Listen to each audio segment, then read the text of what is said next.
जय हिंद बच्चों, स्वागत है आप सभी का पटेल सर मैथ्स के इस यूट्यूब प्लेटफॉर्म पे। आज हम क्लास 9 चैप्टर 5 थ्योरम 7 पढ़ने वाले हैं। अब तक हमने थ्योरम 1 to 6 को अच्छे से पढ़ लिया है और उसको समझ लिया होगा। ठीक है, तो आइए शुरू करते हैं थ्योरम 7 को। ठीक, तो देखिए बात आती है थ्योरम 7 की कि थ्योरम 7 का स्टेटमेंट क्या होता है। तो मैं यहाँ पे आप सभी को थ्योरम 7 का स्टेटमेंट लिख के बता रहा हूँ। देखिए थ्योरम 7 का स्टेटमेंट हमको ये कहता है कि chords equidistant from the centre of the circle are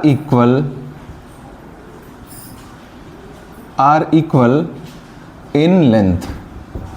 इसका मतलब ये हुआ कि अगर कॉर्ड जो होंगे सर्कल के सेंटर से समान दूरी पे होंगे तो कॉर्ड्स की लेंथ भी क्या होगी, इक्वल होगी।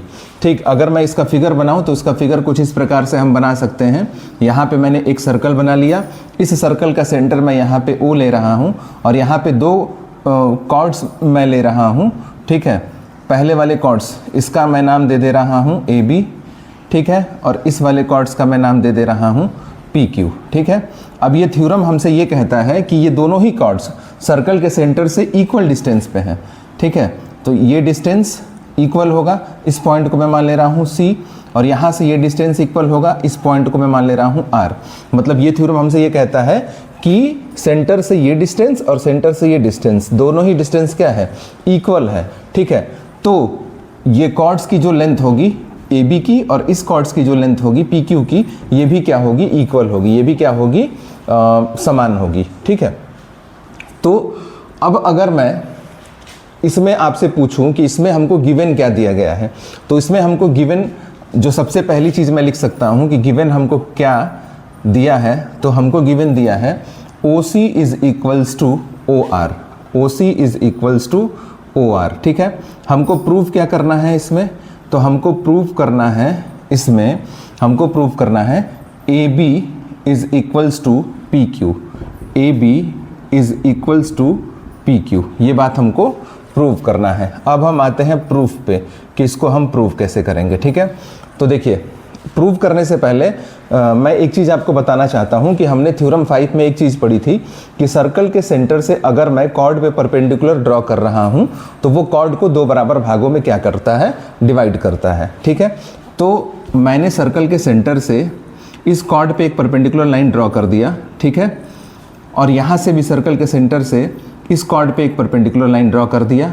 तो थ्योरम के अकॉर्डिंग ये लेंथ और ये लेंथ क्या होगी, इक्वल होगी, और ये लेंथ और ये लेंथ क्या होगी, इक्वल होगी। मतलब कि ये जो परपेंडिकुलर लाइन है इस कॉर्ड को बाइसेक्ट करेगा और ये परपेंडिकुलर लाइन इस कॉर्ड को क्या करेगा, बाइसेक्ट करेगा। ठीक है, तो जहाँ ज़रूरत होगी हम इस चीज़ का यूज कर सकते हैं। ठीक है, तो सबसे पहले हम इसको यहाँ से मिलाएंगे और यहाँ से हम इसको मिलाएंगे। ठीक है, ठीक, तो दो ट्रायंगल मिल रहा है, एक ट्रायंगल AOC मिल रहा है और एक ट्रायंगल POR मिल रहा है। इन दोनों ही ट्रायंगल को हम क्या करेंगे, कॉन्ग्रुएंट दिखाएंगे। तो यहाँ पे हम लिखेंगे सबसे पहले in triangle AOC and triangle POR। ठीक, हमको क्या क्या मिल सकता है, तो AO इक्वल्स टू PO, मैं यहाँ पे लिखूँगा AO is equals to PO, radius of same circle, इसका मैं रीज़न दूंगा।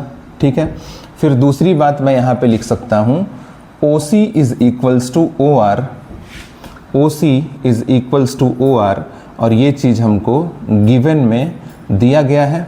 उसके बाद ये एंगल और ये एंगल 90 डिग्री हमको क्या है, पता है। ठीक, तो मैं यहाँ पे लिखूँगा angle ACO is equals to angle PRO और रीज़न दूंगा ईच 90 डिग्री। ठीक है, तो हमको दो साइड मिल गया, एक एंगल मिला, वो भी एंगल मिला मुझे 90 डिग्री वाला।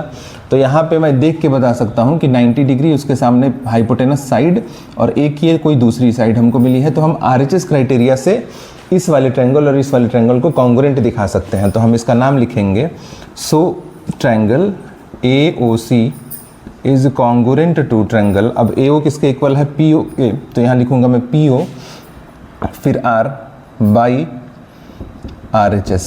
ठीक है, अब जब दोनों ट्रायंगल आपस में क्या हो जाएंगे, कॉन्ग्रुएंट हो जाएंगे, तो उनके कॉरेस्पॉन्डिंग साइड्स भी क्या होते हैं, आपस में इक्वल होते हैं।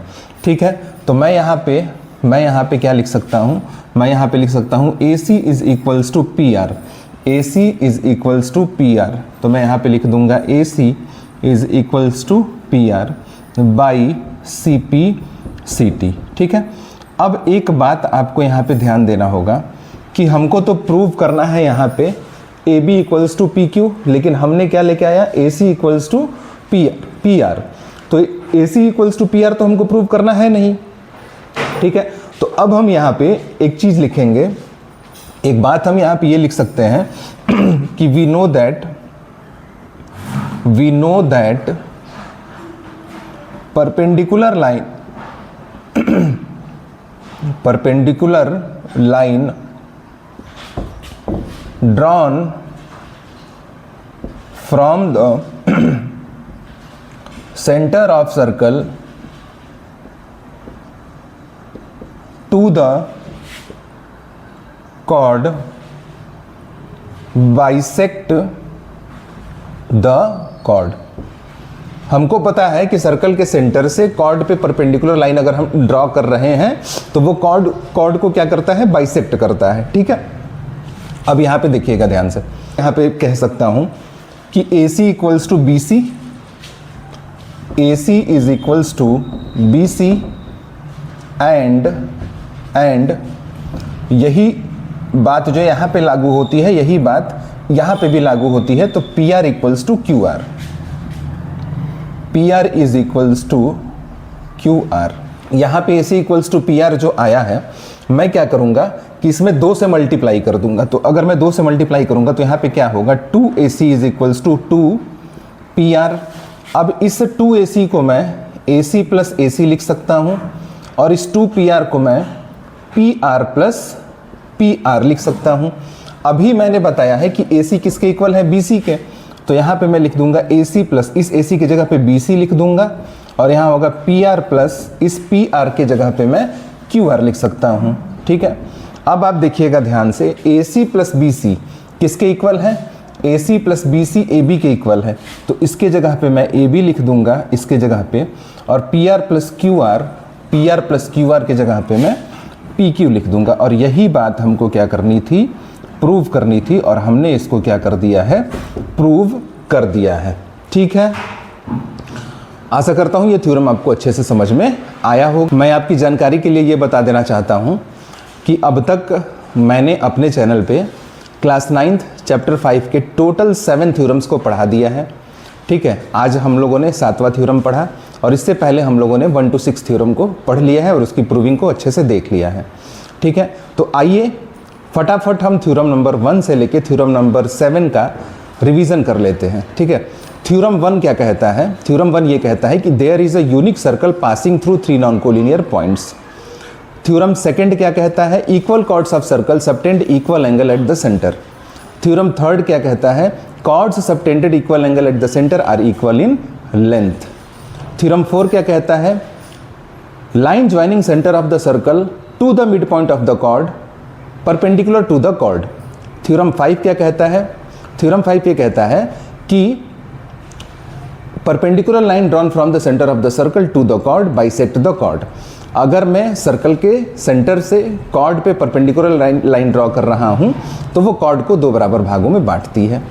थ्योरम 6 क्या कहता है, equal chords of circle are equidistance from the centre. Chords की लेंथ अगर इक्वल होती है तो वो सर्कल के सेंटर से इक्वल दूरी पे होते हैं, समान दूरी पे होते हैं। एंड थ्योरम नंबर 7 ये कहता है कि chords equidistant from the centre of circle are equal in length. अगर कॉर्ड्स जो होंगे सर्कल के सेंटर से समान दूरी पे होंगे तो उनकी लेंथ, मतलब कॉर्ड्स की लेंथ भी क्या होगी, इक्वल होगी। ठीक, तो ऐसे ही आगे भी थ्योरम्स हम पढ़ते रहेंगे और एक्सरसाइज के क्वेश्चंस भी हम लोग सॉल्व करने वाले हैं बहुत जल्द। ठीक है, तो आशा करता हूँ आज की क्लास आपको पसंद आई होगी। पसंद आई है तो लाइक करिए, चैनल को सब्सक्राइब करिए और दोस्तों तक शेयर करिए और पढ़ाई लिखाई करते रहिए। धन्यवाद।